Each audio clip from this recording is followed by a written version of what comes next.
माननीय उद्धव ठाकरे साहेब, माननीय राज ठाकरे साहेब, काँग्रेस पक्षाचे ज्येष्ठ नेते, आम्ही त्यांना निमंत्रण देऊ. इतर जे जे महाविकास आघाडीमध्ये सुद्धा आमचे नेते आहेत ते करतील आणि त्या दृष्टीनं पुढली पावलं टाकली जातील. आज ही पत्रकार परिषद फक्त तारीख जाहीर करण्यासाठी आम्ही बोलवलेली आहे. अजून एक महत्त्वाची पत्रकार परिषद होईल या सगळ्या नेत्यांसह. तर हा जो दणका आहे तो निवडणूक आयोगाला देणं गरजेचं आहे की महाराष्ट्र स्वस्थ पडलेला नाही, झोपलेला नाही, अजगराप्रमाणे पडलेला नाही. तुमचं जर आमच्या पुढे असं आव्हान उभं करणार असाल तर आव्हान स्वीकारण्याची आमची तयारी आहे. त्याच्यामुळे 1 नोव्हेंबर हा महाराष्ट्रातला एक महत्त्वाचा दिवस असेल आणि देशाच्या लोकशाहीसाठी अशा प्रकारचा मोर्चा आम्ही दिल्लीत राहुल गांधी यांच्या नेतृत्वाखाली निवडणूक आयोगावर नेला होता. तेव्हा सुद्धा सर्व पक्षाचे प्रमुख नेते रस्त्यावर उतरले होते. त्यात माननीय शरद पवार साहेब सुद्धा होते. स्वतः आम्ही सगळे होतो, खासदार होते, इतर नेते होते आणि त्याच पद्धतीनं महाराष्ट्रामध्ये मोर्चा निघेल. मी काँग्रेसचे नेते सचिन सावंत बरं आणि एक सांगतो की आज जे उपस्थित आहेत आणि जे नाहीत, जे उपस्थित राहू शकले नाहीत त्यांचा पूर्ण पाठिंबा या कार्यक्रमाला आहे, त्याने कळवलेला आहे. त्याच्यामुळे हा नाही तो नाही अशा बातम्या येऊ नयेत. प्रत्येकाशी आमची चर्चा झाली आहे, सकाळी घाई झाली आज. प्रत्येकाचा पाठिंबा या आमच्या आंदोलनाला आणि मोर्चाला आहे. मी सचिन सावंत जे आहेत आमचे त्यांना आपली भूमिका मांडण्यासाठी विनंती करतो.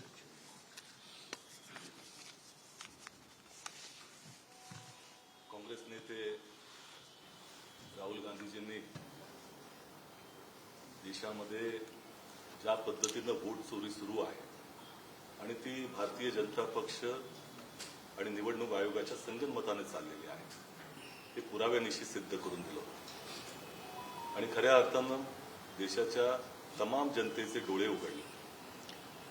संविधानानं प्रत्येकाला मताचा अधिकार दिलेला आहे आणि हा लोकशाहीसाठी मूलभूत आधार आहे. आणि तो अधिकार जर तुमच्या हातून काढून घेण्याचा प्रयत्न चालला असेल तर त्याचा विरोध हा देशपातळीवर झाला पाहिजे.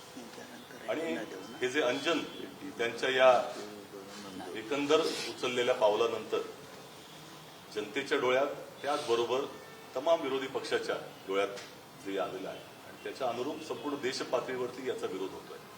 आणि महाराष्ट्रातील तमाम विरोधी पक्ष एकत्र येऊन आपण सगळेजण पाहतात की ज्या पद्धतीनं केंद्रीय निवडणूक आयोगाचे इथे मुख्य अधिकारी त्यांच्याकडे आणि स्थानिक स्वराज्य संस्था ज्यांच्या अधिकारामध्ये निवडणुका घेतल्या जातात ते राज्य निवडणूक आयोगाचे वाघमारेजी यांच्याकडे आम्ही शिष्टमंडळी घेऊन गेलो होतो. परंतु एकंदर विरोधी पक्षाच्या मतांना या राज्य निवडणूक आयोगानं आणि निवडणूक आयोगाचे मुख्य अधिकारी असतील केंद्रीय निवडणूक आयोगानं फार काही किंमत दिलेली दिसत नाही. राहुल गांधीजींनी स्वतः सांगितलं होतं त्यावेळेला की लोकसभा आणि विधानसभा या निवडणुकीच्या कालावधीमध्ये जवळपास महाराष्ट्रामध्ये 41 लाख मतदार वाढले. आणि पुढे अजूनही त्या ठिकाणी प्रकाशात आलं की 16 ऑक्टोबर ते 19 ऑक्टोबर या कालावधीमध्ये 4 दिवसामध्ये महाराष्ट्रामध्ये 6,55,709 मतदार वाढले. हे अभूतपूर्व वाढ. आणि त्याचबरोबर इतर अनेक ज्या काही आक्षेप आहेत त्यातले काही आक्षेप पत्रकार परिषदेमध्ये इथे सगळ्या विरोधी पक्ष नेत्यांच्या वतीनं मांडले गेले. जयंत पाटील साहेबांनी काही मांडले आणि त्याला जे आज उत्तर दिलेलं आहे ते अतिशय संतापजनक आहे. निवडणूक आयोगानं हात झटकलेले आहेत. खऱ्या अर्थानं ही जी यादी आहे तीच आक्षेपार्ह आहे, त्याच्यामध्ये घोळ आहे. ही जी विधानसभा निवडणूक झाली ती घोळयुक्त यादीबरोबर झाली आणि त्याच्यानंतर आता 9 महिने वाढवले गेलेले आहेत. 1 जुलै 2025 पर्यंतची यादी ही निर्धारित करण्यात आली आणि त्याच्यामध्ये प्रचंड मोठ्या प्रमाणामध्ये घोळ आहे, चुका आहेत आणि त्या चुकांचं निरसन करण्याकरता, निराकरण करण्याकरता संधी ही विरोधी पक्षाला दिली जात नाही. अद्यापही आम्हाला ती यादी त्या ठिकाणी प्राप्त झालेली नाही, हातात दिसलेली नाही. त्यामुळे ही लोकशाही प्रक्रियेमध्ये ज्या पद्धतीने आदर्श प्रक्रिया राबवली गेली पाहिजे ती राबवली जात नाही आणि संपूर्णपणे हे लोकशाही प्रक्रियेला घातक आहे. त्यामुळे हा विरोध त्याचा करण्याकरता आम्ही सगळेजण एकत्र आलेलो आहोत आणि त्याचा मोर्चा हा 1 नोव्हेंबरला जाहीर करण्यात आलेला आहे. विरोधी पक्ष संपूर्णपणे या ठिकाणी त्या मोर्चामध्ये उतरेल यात कोणत्या तऱ्हेची शंका नाही.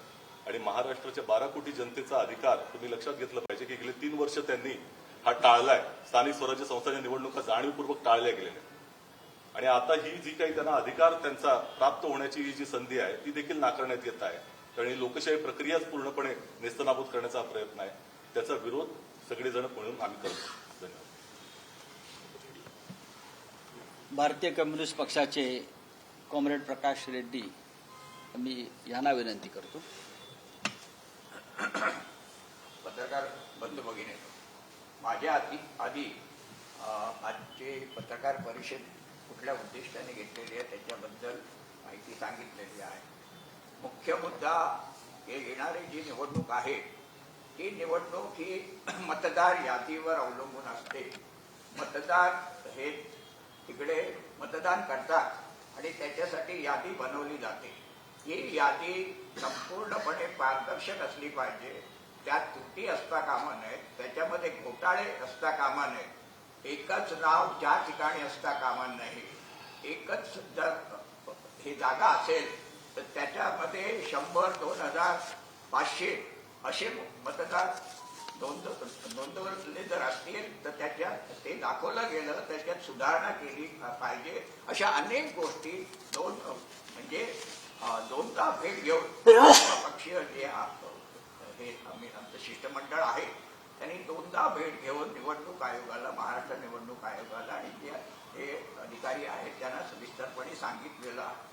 परंतु आज त्यांचा खुलासा आलेला आहे तो जुजबी आहे आणि तो खोटा आहे. त्याच्यामध्ये मुख्य मुद्दे जे आम्ही तिथे सांगितले त्याच्यामध्ये काहीही सुधारणा झालेली नाही आणि त्यामुळे एक ती जी निवडणूक आहे ती योग्य प्रकारे घ्यायची असेल तर त्याच्यामध्ये सुधारणा झाल्या पाहिजेत ही आमची ठाम भूमिका आहे आणि त्याच्यासाठी पुढचा जो कार्यक्रम आहे तो या ठिकाणी आम्ही सकाळी मिळून ठरवलेला आहे. आणि याच्यामध्ये आपण जर पाहिलं की हा फक्त महाराष्ट्राचा मुद्दा होत नाही. भाजप यांनी जे सरकार आहे, केंद्राचं सरकार आणि महाराष्ट्राचं सरकार, त्यांनी निवडणुकांची जिंकण्यासाठी एक मोडस ऑपरेंडी केलेली आहे.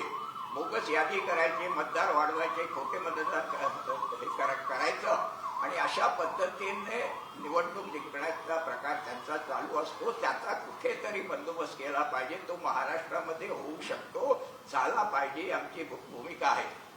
त्याच्यानंतर मतदार यादीचा मुद्दा हा प्राथमिक मुद्दा आहे, पण दुसरे अनेक मुद्दे आहेत ते नंतर आपल्याला घ्यावे लागतील. म्हणजे जे प्रभाग आहेत त्या प्रभागमध्ये ते व्हीव्हीपॅट स्लिप आपल्याला मिळायची, पण ती स्लिपिंग आम्ही देणार नाही अशी त्यांनी भूमिका घेतलेली आहे. अशा पद्धतीने आणि आपल्याला माहिती आहे मतदान होत असताना आता पूर्वी 600-700 होते, आता 1200 एका मतदान केंद्रावर असतात. तर त्याच्यामध्ये एकच मशीन ठेवायची आणि संथपणे मतदान घडवून आणायचं आणि शेवटच्या 1 तास राहिला असेल तर मग मतदान तिकडे रांगा लागतात आणि खोटं मतदान घडवून आणायचं. असे अनेक पद्धतीने निवडणूक जिंकण्याचे प्रकार निवडणूक आयोग हे त्यांचं बाहुलं आहे आणि ते संबंधची ही यंत्रणा आहे त्याच्यातर्फे केलं जातं. त्याला आम्ही दुरुस्ती करा अशी भूमिका घेतलेली आहे. त्यांचं जे काही स्पष्टीकरण आहे ते कोणालाच पटलेलं नाही आणि त्यामुळे हे जे तीव्र भावना आहे मतदारांची आणि शेवटी राजकीय पक्ष निवडणुका लढवतात ती तीव्र भावना दाखवण्यासाठी सर्व जे पक्ष याच्यामध्ये ज्याच्यात आमचा भारतीय कम्युनिस्ट पक्ष सहभागी आहे 1 नोव्हेंबरला मोर्चा डिक्लेअर केलेला आहे. त्याची संपूर्ण नंतर अधिक माहिती आपल्याला देण्यात येईल. पण या मोर्चामध्ये भारतीय कम्युनिस्ट पक्ष संपूर्णपणे सहभागी असेल इतकंच मी या ठिकाणी सांगतो आणि थांबतो. महाराष्ट्र नवनिर्माण सेनेचे नेते श्री बाळा नांदगावकर. सर, माझ्या पत्रकार बांधवांनो, तुम्हाला कल्पना आहे की एकंदरीत विरोधी पक्षांनी घेतलेले जे आक्षेप आहेत आणि ते खास करून आक्षेप जर तुम्ही पाहिलात तर मतदार यादीमध्ये असणारा जो पोळ आहे, गोंधळ आहे किंवा घोटाळा आहे अशा प्रकारच्या भावना केवळ विरोधी पक्षाच्या नाही तर महाराष्ट्रातल्या तमाम जनतेच्या झालेल्या आहेत. आणि लोकांना आता कळून चुकले काहीतरी नक्की गोंधळ आहे. केवळ लोकांनाच नाहीच कळलेलं नाही तर त्यांचे स्वतःचे आमदारही स्वतःची साक्ष स्वतः देत आहे. आणि म्हणून सामान्य लोकांना ह्या बाबतीमध्ये विश्वास निर्माण व्हावा की निवडणूक आयोग हा उत्तम प्रकारे काम करतोय, त्याची विश्वासार्हता राहिली पाहिजे. ती विश्वासार्हता नाही राहिलेली आणि त्याच्यामुळे निवडणूक आयोगाला काही आम्ही निवेदनं दिली होती, पत्रही दिलं होतं. त्याच्यानंतरही निवडणूक आयोगाने जे काही उत्तर थापून पाठवून दिलेले आहे ते पाहता पहिली गोष्ट की निवडणूक आयोगाने जिल्हाधिकाऱ्यांना आदेश दिलेले आहेत निवडणूक याद्या तपासण्याचा. याचा अर्थ निवडणूक आयोगाने हे मान्य केले की काहीतरी घोळ झालेला आहे. हे जर त्यांनी घोळ झालेला मान्य केला असेल तर तो घोळ त्यांच्या लक्षात आलेला असून सुद्धा ते जर डोळेझाकपणा करणार असतील तर त्यांच्या डोळ्यात अंजन घालण्यासाठी 1 तारखेला शनिवारी जो मोर्चा सर्व विरोधी पक्षाच्या वतीने काढण्यात आलेला आहे त्या मोर्चामध्ये महाराष्ट्र नवनिर्माण सेना पूर्णपणे ताकदीने सहभागी होणार आहे. किंबहुना महाराष्ट्रातील सगळ्या नागरिकांनीही या मोर्चात सहभागी होण्याची आवश्यकता आहे. तुम्हाला कल्पना असेल की त्या 2 निवडणूक आयुक्तांना भेटल्यानंतर पत्रकार परिषद झाली होती. त्या पत्रकार परिषदेत आणि निवडणूक आयोगासमोर सुद्धा सर्वच सन्मान्य नेते मंडळींनी आपापल्या भूमिका अत्यंत स्पष्टपणे मांडल्या होत्या.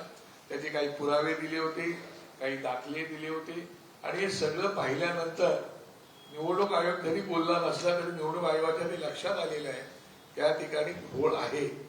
आणि म्हणूनच हा पब्लिक क्राय लोकांच्या वतीनेच आम्ही 1 तारखेला हा मोर्चा काढणार आहोत. त्यासाठी आज आम्ही सगळं एकत्रितपणे येऊन लोकशाही वाचली पाहिजे आमच्यासाठी फार महत्वाचं आहे. उदाहरणं खूप आहेत पण आजची पत्रकार परिषद ही केवळ 1 तारखेच्यासाठी एकजूटपणे ही लोकशाही वाचवण्यासाठी आम्हाला एकत्रित येऊन हे सर्व करावं लागत आहे आणि त्यासाठी आजची पत्रकार परिषद आहे. मी आमच्या पक्षाच्या वतीने आम्ही तर सगळेच सहभागी होऊ.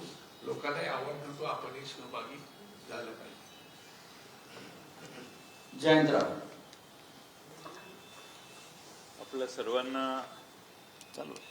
आपल्या सर्वांना माहिती आहे की राज्य निवडणूक आयोग आणि केंद्रीय निवडणूक आयोगाचे सीओ यांच्याशी आमच्या चर्चा झाल्या आणि या चर्चा सर्व पक्षीयांनी मिळून एकत्रित केल्या. काल त्यांचं उत्तर जे झालंय ते काही समाधानकारक नाहीये आणि समाधानकारक नसल्यामुळे या प्रश्नाला लोकांपर्यंत पोहोचवण्यासाठी आणि या महाराष्ट्रात जे जे स्थानिक स्वराज्य संस्था निवडणुका लढवणार आहेत त्या सर्व पक्षांनी मिळून हा मोर्चा काढायचं ठरवलं. सत्तेत असणारी लोक देखील या मोर्चामध्ये सहभागी झाले तर कोणाची ना नाही. पण अशा चुकीच्या आणि म्हणजे चोरीच्या वाटेने मतदार घुसडलेल्या मतदार यादीचा ज्यांना फायदा होतो ते कदाचित आमच्या मोर्चामध्ये येणार नाही. पण ज्यांना या सगळ्या चुकीच्या प्रकाराबद्दल चीड आहे, राग आहे आणि लोकशाहीला धक्का पोचवण्याचं काम ज्यांच्याकडून होते त्यांच्या विरोधात हा आमचा मोर्चा आहे. आणि म्हणून 1 तारखेला सर्व पक्षांच्या वतीनं मुंबईमध्ये मोर्चा निघतोय. आदरणीय शरद पवार साहेब, आमच्या पक्षाचे अध्यक्ष शशिकांत शिंदेजी आणि राष्ट्रवादी काँग्रेस या मोर्चात पाठिंबा देते, सहभागी होते. अशी अनेक उदाहरणं आहेत जी अजून आम्ही लोकांच्या समोर दिलेली नाही. आमची अपेक्षा आहे की निवडणूक आयोगाने वेळीच त्यांच्या चुका दुरुस्त कराव्यात. निवडणूक आयोगाने आम्ही जे आक्षेप घेतले त्याला आम्हाला उत्तर देणं हे आम्ही समजू शकतो, पण त्या उत्तराच्या पुढे मुळे नंतर अनेक प्रश्न उभे राहिलेले त्यालाही निवडणूक आयोग उत्तर देईल अशी आमची अपेक्षा आहे. पण यापेक्षा डुप्लिकेशन ऑफ वोट्स हे काढण्यासाठी निवडणूक आयोग काय कार्यक्रम हातात घेणार आणि जे पत्ते चुकलेले आहेत, ज्यांची वय चुकलेले आहेत, ज्या पद्धतीने त्यांनी एक्सप्लेनेशन दिलं त्यांचं म्हणणं आहे की ऑक्टोबर 24च्या ह्या मतदार याद्या होत्या, मग तुम्ही ही प्रक्रिया कधी राबवली हे तरी जाहीर करा, त्याची प्रोसिजर जाहीर करा. आणि 12 ऑगस्टला ज्यावेळी बातमी आली एका महिलेची 6 ठिकाणी त्यांची नावं आहेत, त्यानंतर संध्याकाळी ती नावं वगळण्यात आली यादीतून, जे आमच्या कार्यालयाने तपासलं. त्यात आता निवडणूक आयोग म्हणते की 19 ऑगस्टला ती नावं वगळली. तर मग त्यांच्या जागेला व्हिजिट कुणी केली, त्यांच्या नावाला तक्रार कुणी केली, तक्रारीच्या वेळी तिथं BLA कोण गेले, BLO कोण गेले, आणि मग त्यांची नावं वगळताना कोणता क्रायटेरिया लावला, याचा खुलासाही निवडणूक आयोगाने जनतेला दिला पाहिजे. शेवटी पारदर्शकता हेच लोकशाहीचं खरं मर्म आहे. माहितीचा अधिकार जो आला देशात, तो कशासाठी आला, तर या देशात पारदर्शकता तयार व्हावी यासाठी आला. आणि त्यामुळं बऱ्याच गोष्टी निवडणूक आयोग दडवून ठेवतोय असा आमचा दावा आहे. आणखीन आम्ही काही दिवसांनी बरीच महाराष्ट्राच्या जी यादी आहे त्यातले दोष जनतेसमोर मांडणार आहोत. पण 1 तारखेला आम्ही सर्व पक्षीय मोर्चा काढलेला आहे. महाराष्ट्रात ज्यांना लोकशाहीच्या बद्दल आस्था आहे, लोकशाही टिकवण्यासाठी निवडणुकीच्या मतदार याद्या हा खरं म्हणजे त्याचा पाया आहे. आणि त्या पायाला भक्कम करण्यासाठी सर्वांनीच या मोर्चात सहभागी व्हावं असं आम्ही आवाहन करतो. आणि आपल्या राष्ट्रवादी काँग्रेस शरदचंद्र पवार पक्षाचा या मोर्चात सहभाग असेल, पाठिंबा असेल. धन्यवाद जयंतराव. अरे अभी मराठी में बोल दिया भाई.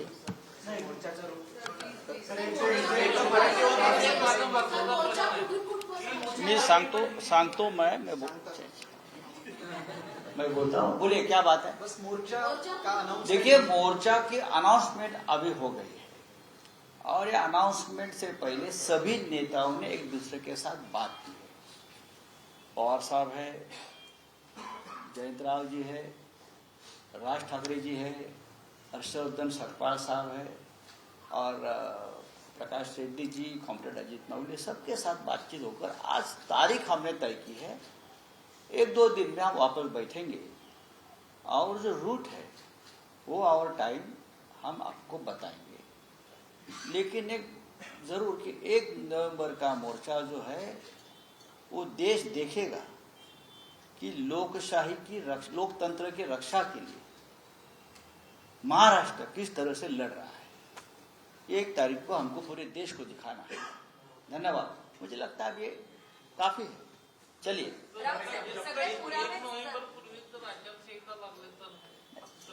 तो बघू ना आल्यावर. दिल्ली क्या है बोलिए. आचारसंहिता लागायला मुंबई महापालिकेची निवडणूक घोषित करावी लागेल. साहेब, दिल्लीत पण असा मोर्चा काढण्यात आला, त्यानंतर काही कागदपत्र राहुल गांधींनाच मागण्यात आली. या मोर्चाचा खरंच उपयोग असं होईल का? तुम्ही म्हणताय की बघा, देशाचा आणि राज्याचा निवडणूक आयोग हा केंद्र सरकारचा, सध्याच्या केंद्र सरकारचा, भारतीय जनता पक्षाचा गुलाम, त्यांच्या टाचेखाली.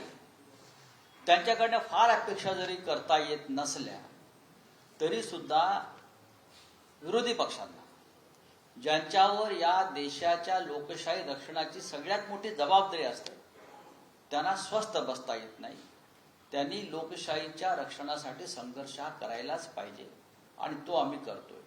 दिल्लीमध्ये राहुल गांधी ज्या पद्धतीनं लढा देत आहेत त्या पद्धतीनं राज्यामध्ये त्या राज्याचे प्रमुख पक्ष, विरोधी पक्ष, त्यांनी हा लढा पुढे नेला पाहिजे आणि मला खात्री आहे या लढ्याला नक्की यश येईल. धन्यवाद. चलिए, बस हो गया. चलो ना.